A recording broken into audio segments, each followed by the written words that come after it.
Hello, and thank you for joining me today. This is Taliesin McKnight. Voodoo dolls. What is it all about? When most people in the West hear the word voodoo, they immediately think of people sticking pins in voodoo dolls.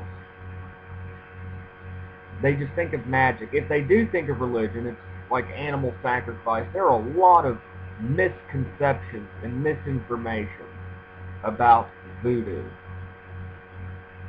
First of all, the voodoo doll. People, when they hear the word voodoo, they think of a voodoo doll with pins stuck in it. Voodoo dolls are not always used to hurt people.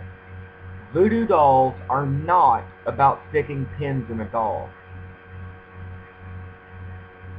A voodoo doll, quite simply, represents an individual in magic.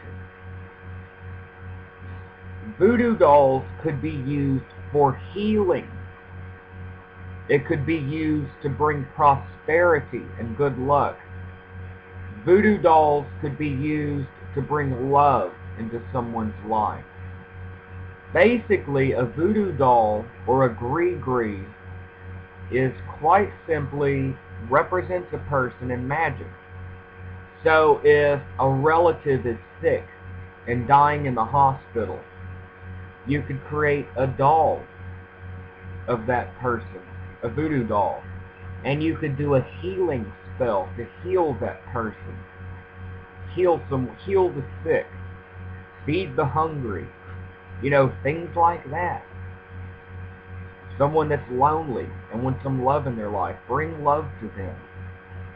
So voodoo dolls are not all about just hurting people.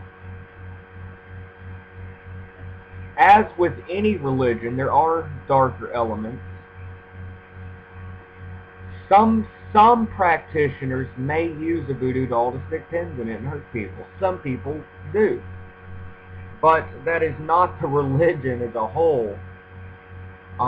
Voodoo, a lot of it has to do with iwa pele, which is good conduct, morality, and ethics.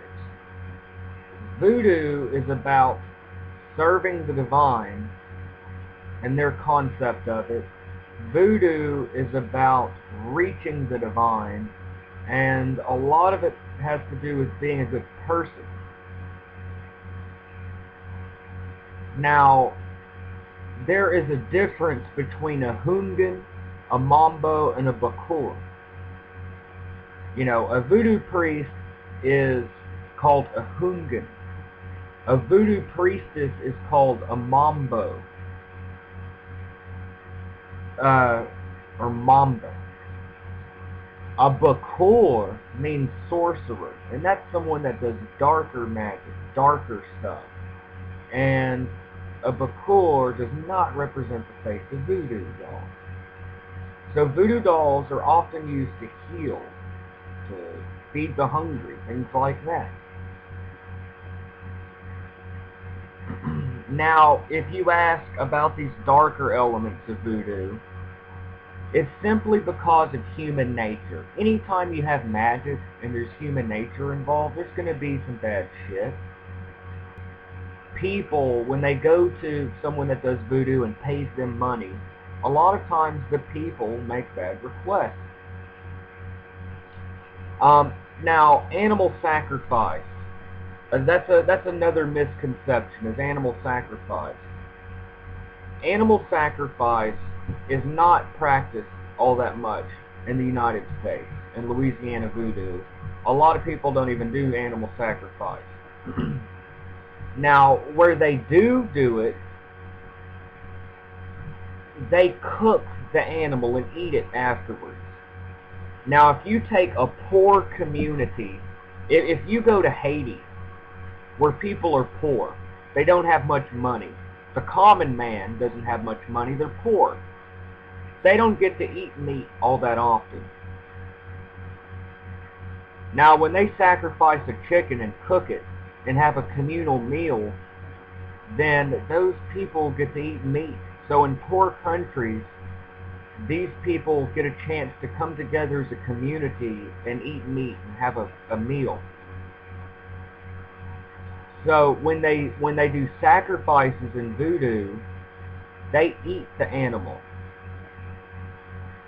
In which, you know, if you live in a poor country and you're going to kill an animal and eat it, and everyone's going to share a meal, why not offer it to the divine first?